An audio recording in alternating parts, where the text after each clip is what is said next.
Olá, boa tarde. Seja muito bem-vindo às principais notícias do Brasil e do mundo dessa quinta-feira, dia 14 de setembro.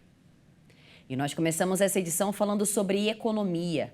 O segmento de serviços avançou em julho, operando quase 13% acima do patamar pré-pandemia. É a terceira alta seguida. Depois de fechar o primeiro semestre com altas de quase 5%, o volume de serviços prestados no Brasil manteve a trajetória positiva e cresceu 0,5% em julho. Essa foi a terceira expansão mensal, seguida do setor responsável por cerca de 70% do PIB nacional. Com o resultado, segundo o IBGE, o segmento acumula ganho de 2,2% no período e passa a operar 12,8% acima do patamar pré-pandemia. A alta coloca o setor no segundo nível mais alto da série histórica. No ano, os serviços acumulam alta de 4,5% em relação ao mesmo período do ano passado. Já no acumulado de 12 meses, a expansão é de 6%. Segundo o IBGE, o crescimento de 0,5% no setor de serviços em julho foi acompanhado de 3 das 5 atividades pesquisadas. Serviços prestados às famílias, com destaque para empresas de restaurante, hotéis e parques de diversão. Em seguida estão os transportes. A principal influência para o resultado veio do transporte de cargas, que avançou 1,4% e que tem a terceira taxa positiva seguida. Outros serviços também tiveram bom desempenho. Já a informação e comunicação e serviços profissionais, administrativos e complementares registraram queda de menos 1,1%. E agora, no Supremo Tribunal Federal, os ministros acompanharam integralmente o voto do relator do caso, Alexandre de Moraes, no segundo dia de julgamentos de réus por ataques a Brasília. Os ministros formaram maioria para condenar o primeiro réu por 5 crimes. O julgamento de ações penais de 4 réus de atos contra as sedes dos 3 poderes em Brasília em 8 de janeiro prossegue nesta quinta-feira. O primeiro dia da análise dos casos foi marcado por uma divergência quanto à condenação por crimes contra a democracia. O relator, ministro Alexandre de Moraes, votou para que o primeiro acusado, Aécio Lúcio Costa Pereira, seja condenado a 17 anos e 6 meses de prisão e fixou o pagamento de 100 dias multa e danos morais coletivos no valor de 30 milhões de reais. O ministro concluiu que ele cometeu os crimes de abolição violenta do Estado Democrático de Direito, dano qualificado, golpe de Estado, deterioração do patrimônio tombado e associação criminosa. Já o ministro Nunes Marques, revisor do caso, votou para absolver o réu nos crimes de abolição violenta do Estado Democrático de Direito e golpe de Estado, previstos desde 2021 em uma legislação aprovada pelo Congresso para proteger a democracia. O revisor acompanhou Moraes pela condenação nos crimes de dano qualificado e deterioração do patrimônio tombado.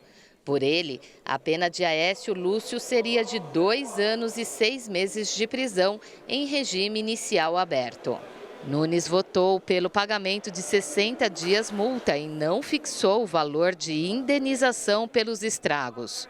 Com isso, até o momento, há 2 votos para condenar o réu por dano qualificado e deterioração ao patrimônio tombado. Já em relação aos crimes de golpe de Estado, abolição violenta do Estado Democrático de Direito e associação criminosa, o placar está em 1-1. A Câmara dos Deputados deve concluir a votação da mini-reforma eleitoral ainda hoje. O projeto foi aprovado em plenário na quarta-feira e os parlamentares agora analisam as sugestões de mudanças no texto. Os projetos são parte de uma ofensiva mais ampla de mudanças eleitorais. As propostas flexibilizam as leis de cota para negros e mulheres, enfraquecem as leis da ficha limpa e da improbidade e enxugam o tempo de inegibilidade de candidatos, além de reduzir a transparência do processo eleitoral, entre outros pontos. Para que as mudanças passem a valer já nas eleições municipais de 2024, é preciso que, após passar pelo Senado, sejam promulgadas ou sancionadas até 5 de outubro deste ano.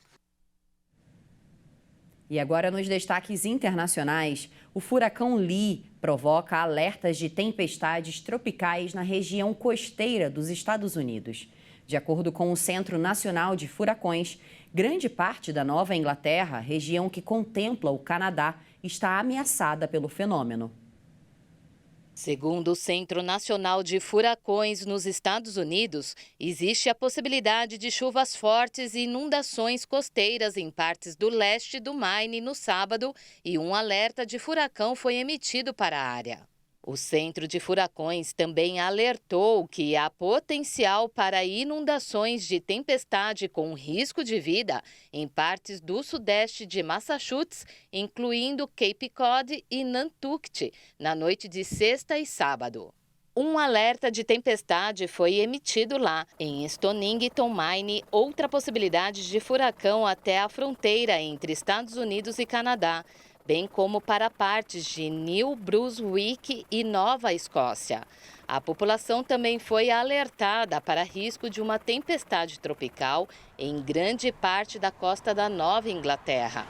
Os ventos do furacão Lee podem chegar já na noite de sexta-feira em partes da Nova Inglaterra e na costa atlântica canadense. A enorme tempestade que foi classificada como um furacão de categoria 2. A tempestade teve ventos máximos sustentados de 168 quilômetros por hora. E as ruas da cidade, que vai sediar os próximos Jogos Asiáticos no leste da China, foram decoradas com luzes deslumbrantes e arranjos florais, oferecendo uma recepção vibrante aos atletas e convidados. Vamos ver. Com o início dos Jogos marcados para 23 de setembro, os paisagistas têm estado ocupados em áreas verdes perto dos locais de competição desde abril, construindo instalações elaboradas fora das estações ferroviárias de alta velocidade e ao longo das principais estradas. Uma dessas exibições está colocada em um jardim notável do distrito de Limping, uma área suburbana que sediará os eventos de futebol, vôlei masculino e karatê dos Jogos Olímpicos. Com a decoração e os jardins já instalados, as equipes de paisagismo estão principalmente envolvidas nos trabalhos de manutenção relacionados ao ciclo de crescimento das flores, que precisarão substituir os canteiros 10 dias antes do evento principal. Os jogos estão programados para ocorrer até 8 de outubro, apresentando 40 desportos, 61 disciplinas e 481 eventos em 54 locais de competição. E essa edição fica por aqui, mas você pode rever essa ou conferir outras reportagens no nosso canal Hit Notícias no YouTube. Muito obrigada pela sua companhia, um excelente dia para você e até mais.